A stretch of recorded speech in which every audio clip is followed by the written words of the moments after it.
Assalamualaikum warahmatullahi wabarakatuh. Perkenalkan, nama saya Maftuka dari Prodi Manajemen. Di sini saya akan presentasikan mengenai bisnis model kanvas. Nama saya Maftuka dengan NIM 230201010261 dengan dosen pembimbing itu Ibu Rati Anggora Wilis, SE, MM, CDMS, CPOD. Pertama, saya akan memperkenalkan apa sih BMC atau Business Model Canvas.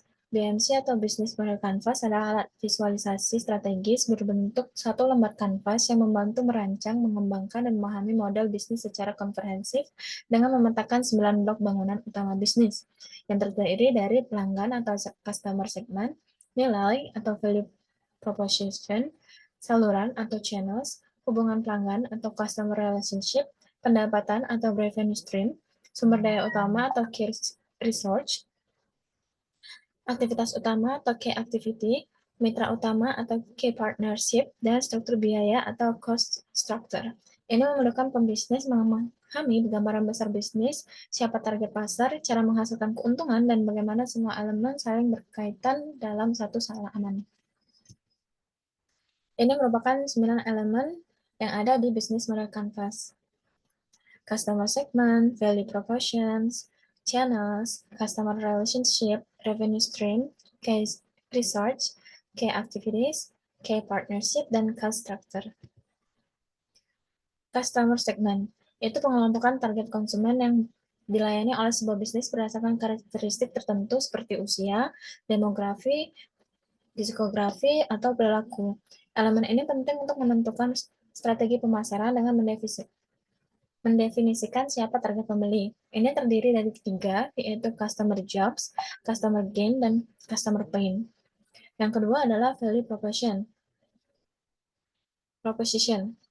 di mana pernyataan singkat yang menyatakan manfaat unik untuk diberikan suatu produk atau layanan kepada pelanggan, menjawab pelanggan mengapa pelanggan harus memilih kami daripada pesaing, dengan menonjolkan solusi, keuntungan utama, dan perbedaan dari kompetitor untuk meyakinkan pembeli. Ini adalah janji nilai yang menjadi inti dari model bisnis, membantu membedakan brand dan menjadi landasan strategis pemasaran internal maupun eksternal. Yang ketiga adalah channels. Channels atau saluran adalah bagaimana Anda menjangkau dan berkomunikasi dengan pelanggan. Dalam bisnis model Canvas atau BMC, channels merupakan media atau jalur yang digunakan untuk berkomunikasi, menjangkau, mendistribusikan, dan menyampaikan produk atau layanan kepada pelanggan, serta untuk mendukung purna jual, mencakup semua titik sentuh antara bisnis dan pelanggan, seperti media sosial, marketplace, website, toko fisik, hingga call center. Yang selanjutnya adalah customer relationship. Apa sih itu? Customer relationship atau hubungan pelanggan, bagaimana Anda membangun dan menjaga hubungan dengan pelanggan. Dalam bisnis model Canvas, customer relationship adalah blok elemen yang menjelaskan jenis hubungan yang dibangun dan dipertahankan bisnis dengan segmen pelanggan tertentu, bertujuan untuk mengakuisisi atau mendapatkan pelanggan baru, retensi atau mempertahankan pelanggan lama, dan meningkatkan penjualan atau upselling melalui mekanisme interaksi yang disesuaikan, seperti layanan personal, layanan mandiri, atau komunitas. Selanjutnya adalah revenue stream. Revenue stream atau arus pendapatan, yaitu dari mana sumber pemasukan bisnis Anda. Dalam bisnis model Canvas, revenue stream atau arus pendapatan adalah elemen yang menjelaskan berbagai cara atau sumber bagaimana sebuah bisnis menghasilkan uang dari setiap segmen pelanggan, seperti penjualan produk atau jasa, langganan, lisensi, atau komisi, serta mekanisme penetapan harga yang digunakan, misalkan harga tetap, lelang, atau tawaran. Ini adalah bagian krusial yang menunjukkan dari mana pendapatan perusahaan berasal untuk memastikan keberlanjutan dan pertumbuhan bisnis. Selanjutnya adalah key research. Key research atau sumber daya utama adalah aset penting apa yaitu fisik, intelektual, manusia, dan finansial yang dibutuhkan. Key research atau sumber daya kunci dalam bisnis model Canvas adalah aset-aset penting yang dibutuhkan perusahaan untuk menjalankan model bisnisnya, menyampaikan proposisi nilai, menjangkau pelanggan, dan menghasilkan pendapatan, meliputi sumber daya fisik atau gedung dan mesin, intelektual dalam kurung merek dan paten, manusia yaitu tim ahli, dan finansial atau modal dan kredit. Selanjutnya adalah key activities. Key activities ini adalah tindakan apa yang harus dilakukan di bisnis, yaitu Dalam bisnis model Canvas, key activities adalah kegiatan paling penting yang harus dilakukan perusahaan untuk menjalankan model bisnisnya, menciptakan value proposition atau proposisi nilai, menjangkau pelanggan, dan menghasilkan pendapatan seperti produksi, pemasaran, pemecahan masalah, atau manajemen platform atau jaringan. Ini mencakup operasional harian untuk menghasilkan produk atau layanan yang ditawarkan. Selanjutnya adalah key partnership. Key partnership atau kemitraan utama, siapa yang menjadi mitra strategis Anda?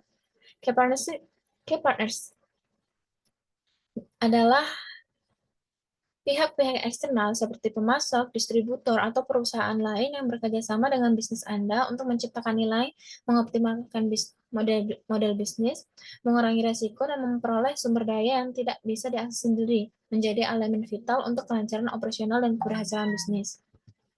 Selanjutnya adalah ada cost structure, yaitu struktur biaya, yaitu biaya-biaya utama apa aja yang akan dikeluarkan dalam menjalankan bisnis. Cost structure atau struktur biaya dalam BMC adalah elemen yang menjelaskan semua biaya yang dikeluarkan untuk menjalankan model bisnis, mencakup biaya tetap atau fixed cost, dan biaya variabel atau variable cost, yang diperlukan untuk mendukung aktivitas utama atau key activities dan sumber daya atau key research, dan mitra atau key partnership dengan menciptakan dan menyampaikan proposisi nilai atau value proposition kepada pelanggan. Ini adalah bagian vital dari bisnis model Canvas atau BMC yang memetakan pengeluaran agar bisnis efisien dan menguntungkan.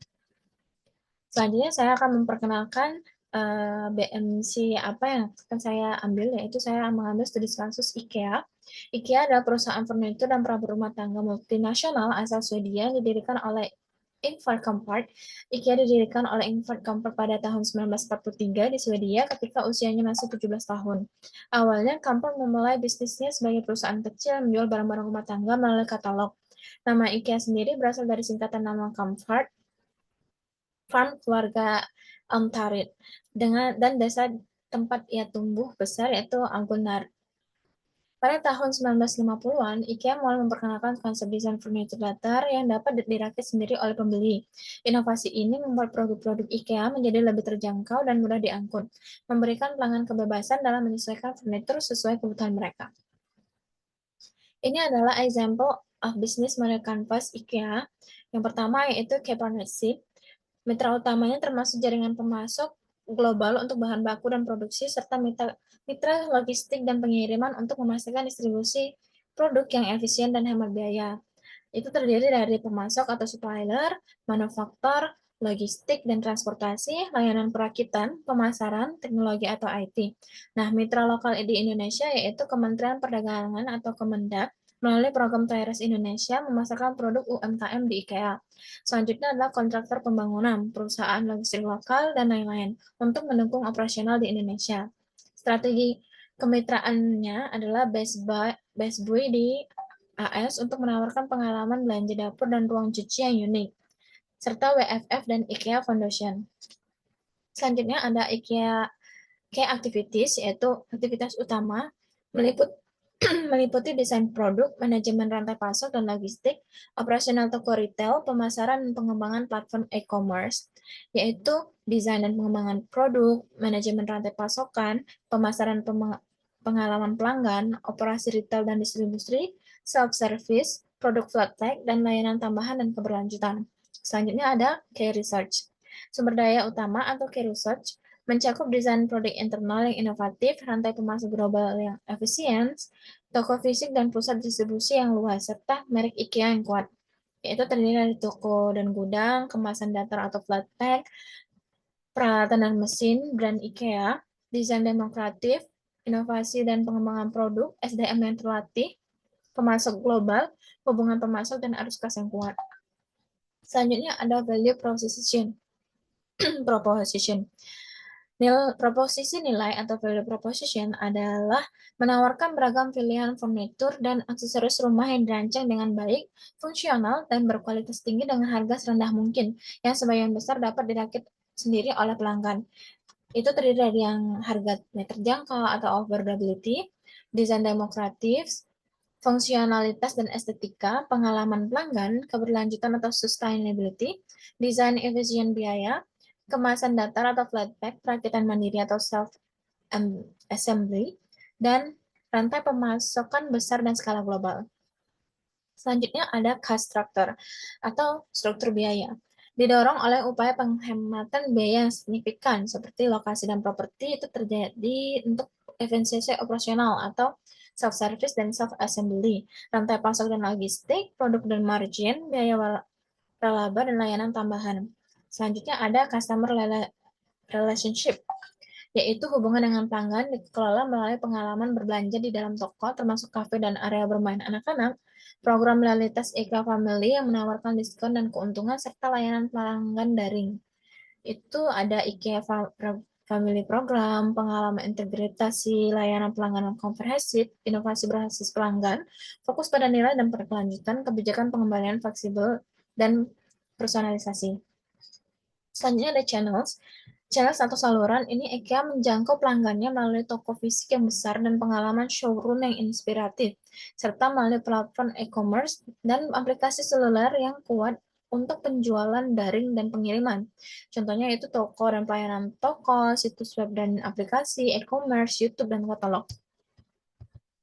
Selanjutnya adalah customer segment, di mana segmen pelanggan ini adalah IKEA memilih kelas menengah yang sadar anggaran, terutama keluarga muda, pasangan baru menikah, mahasiswa, dan pekerja muda yang mencari solusi rumah tangga fungsional, modern, dan terjangkau. Selanjutnya adalah revenue stream atau aliran pendapatan.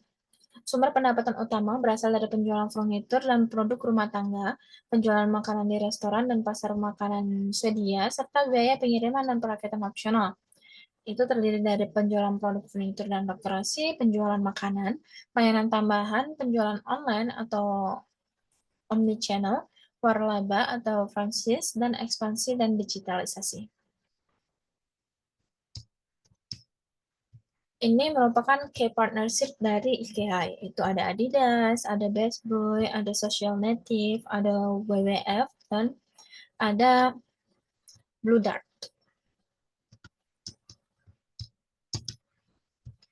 Baiklah, selanjutnya ada cost structure.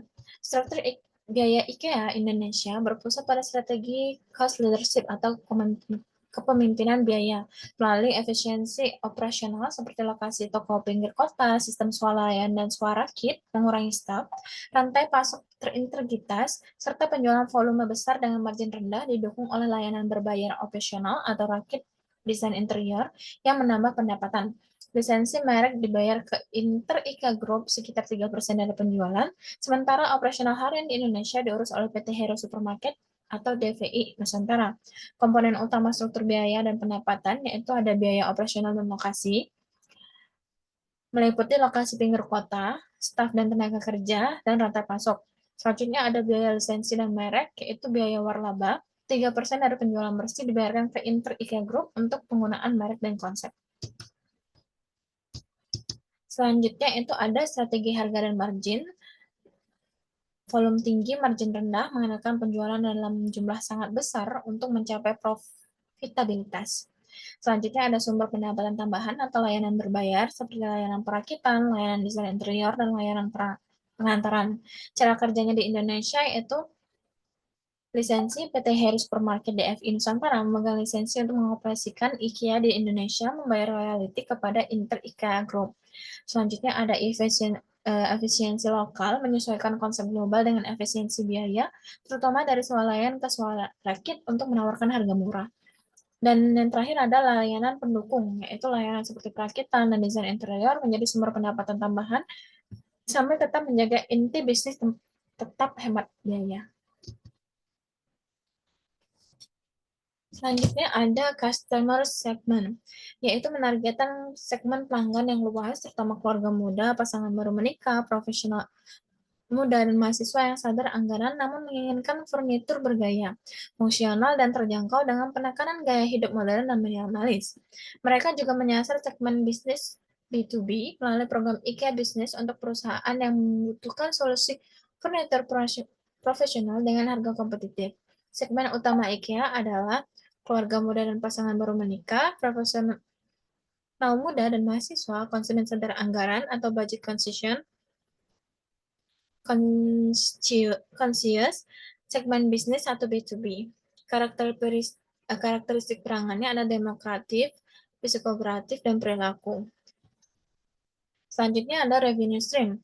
Revenue stream IKEA Indonesia terutama berasal dari penjualan produk furniture dan perlengkapan rumah tangga siap rakit baik secara fisik di toko seperti di Jakarta Grand City maupun online.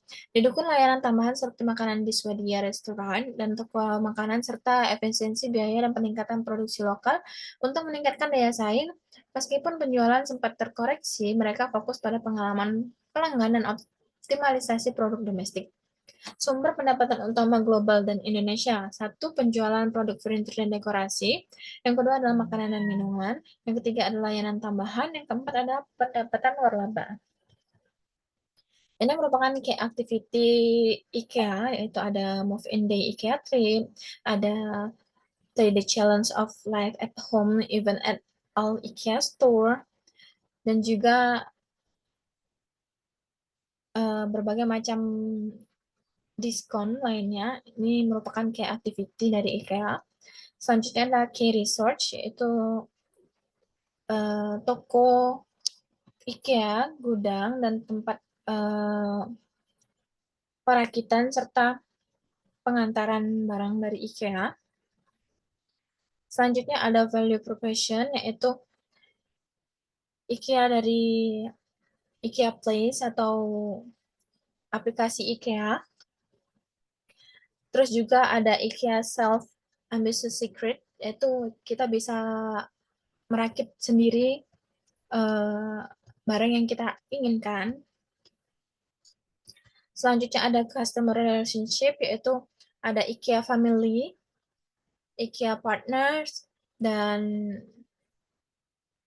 pengalaman langsung customer berbelanja di store IKEA. Ini merupakan channel IKEA, yaitu ada web IKEA dan ada juga YouTube dari IKEA. Baiklah, itu saja presentasi dari saya. Kurang dan lebihnya saya mohon maaf. Saya akhiri. Wassalamualaikum warahmatullahi wabarakatuh.